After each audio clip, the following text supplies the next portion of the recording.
Università tal no sé qué, que forma blockchain. Okay. Barcelona. I'm happy to be here again in this edition of D4A. Been part of this speaking club since the beginning, and always a pleasure.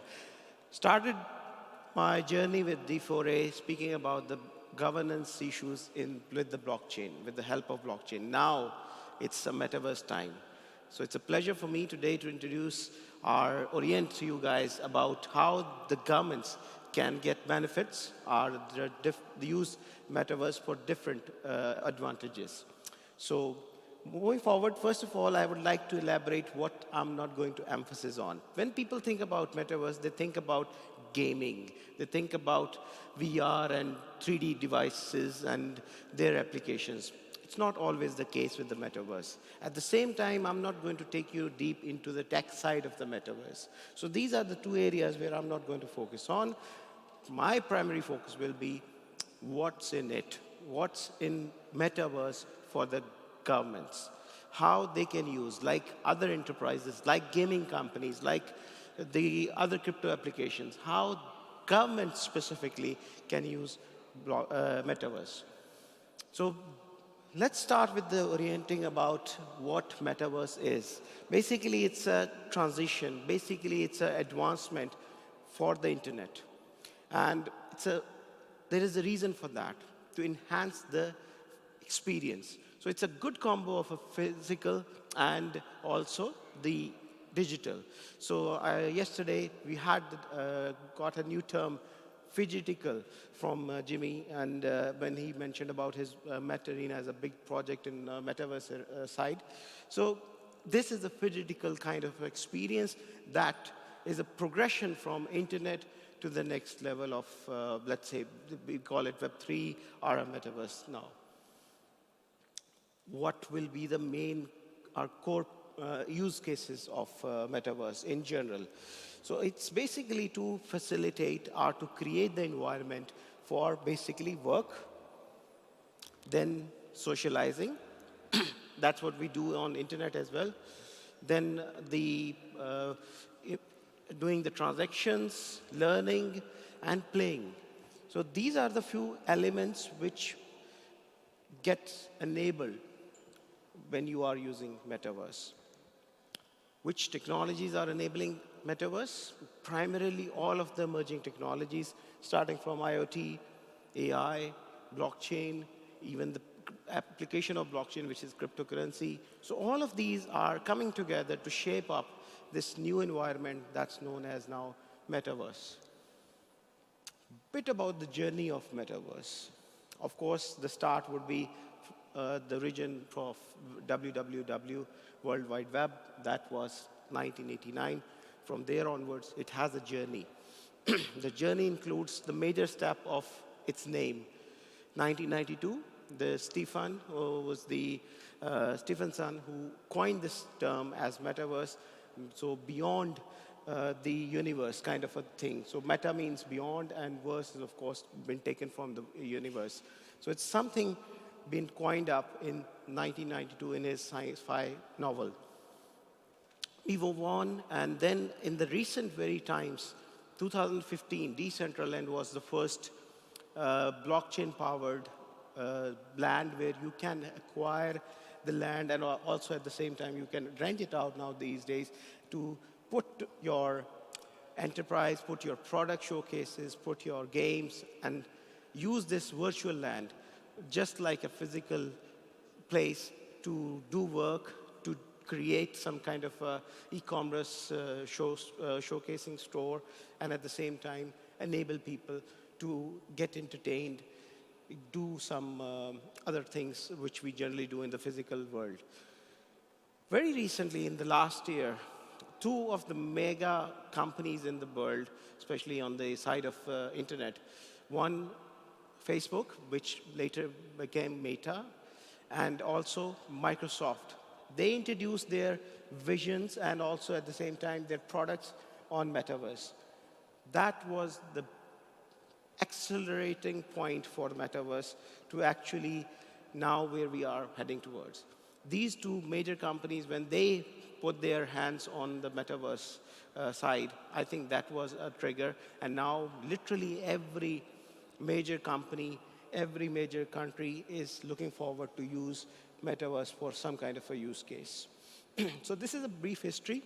By this year, ending by 2022, there are many governments who have started also using the Metaverse. There is a reason for that.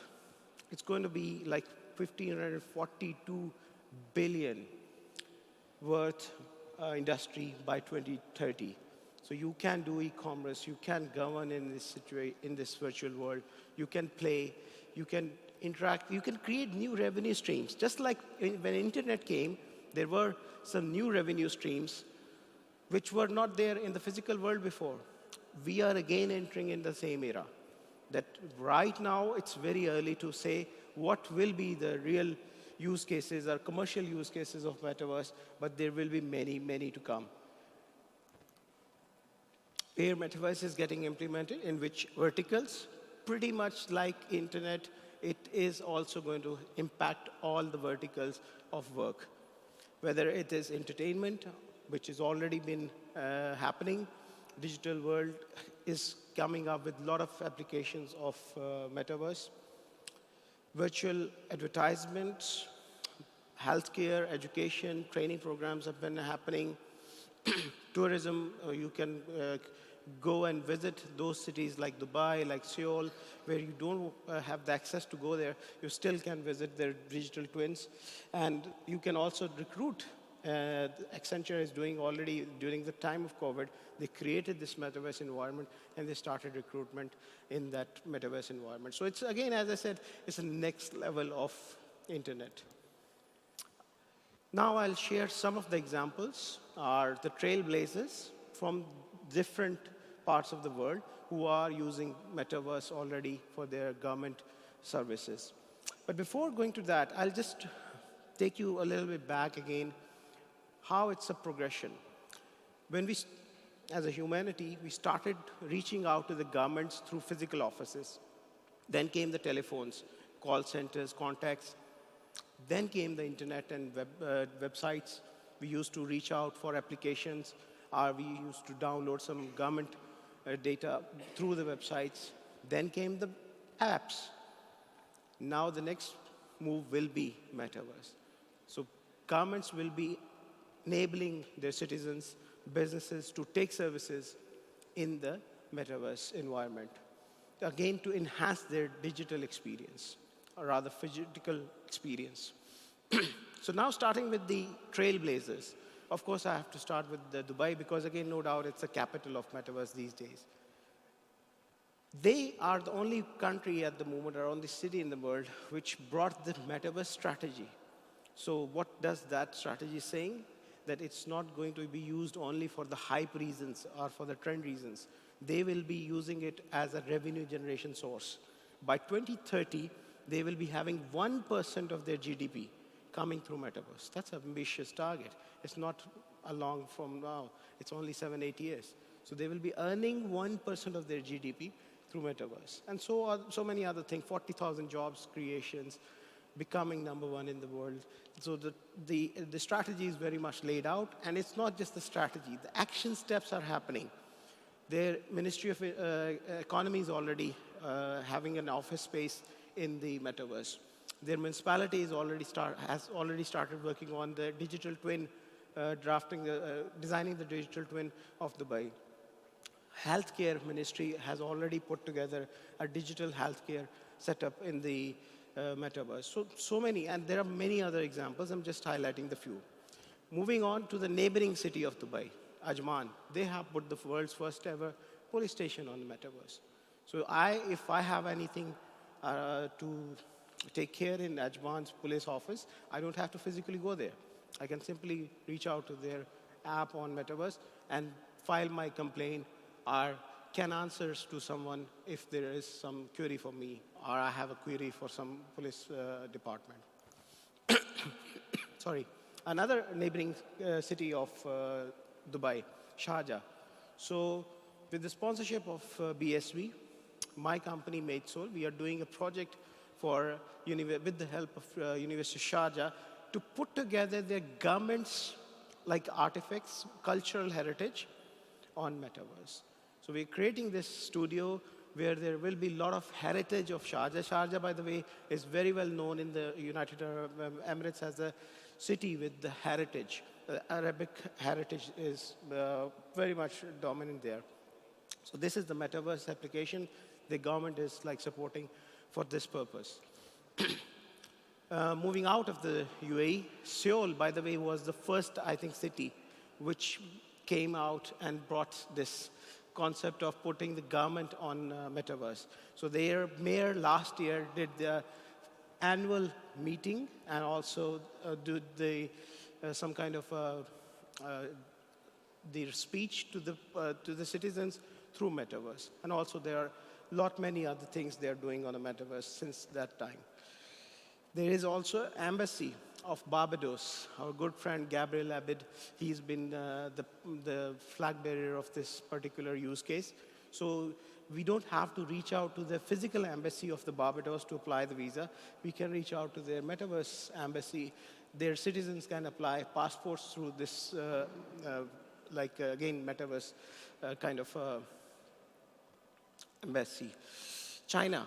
So China, again, recently has started their journey for the metaverse. Shanghai municipality has already started putting together a lot of use cases on the metaverse. Moving forward, Saudi Arabia, recently, they had their recent, the National Day. So they celebrated on metaverse. So again, you can see how government is just why I'm like revealing these trailblazer use cases, because again, you can see how many different ways you can use metaverse. Our governments can use metaverse. So all these are different use cases. From the Dubai till now to Saudi Arabia, I'm bringing you their very early stage use cases. And as the time will progress, we'll see more and more coming up. And they have put together $4.6 billion worth investment pool only for the metaverse projects, by the way, for the Saudi stuff. How can we forget about Catalonia now? Our very dear CB Cat, which is also an organizer of this wonderful event, they have started their Catverse, the Catalonia metaverse project, early this year, and been doing wonders with this project in different parts of the world. They have exhibited it, and I think yesterday also they were showcasing their progress of this project on the second floor's Inspiration Lounge. Now, this is something which we are now doing with the different government entities in UAE, and also we are welcoming others to join us and get these service centers in the metaverse. So again, these are customizable platforms where citizens and at the same time the businesses, they can reach out to these virtual offices and get the services of relevant authority. You can apply your passport, you can apply your citizen NOCs, our educational credentials, anything which you are doing on web or through PDFs or through mobile apps. Now we have designed this platform to take it into the metaverse side. With that, like metaverse opportunities are endless for the governments. Again, this is a very beginning of the journey. Right now, the use cases are the service centers, where you can ease out the commute, like you can literally eliminate the commute for the citizens, long queues, and give the experience to the citizens, okay, they can reach out to you in the metaverse, and get the government services, informations through that particular app. But moving forward, I'm seeing many applications happening on the metaverse for the governments. With that, metaverse is future, and future is now. Thank you very much.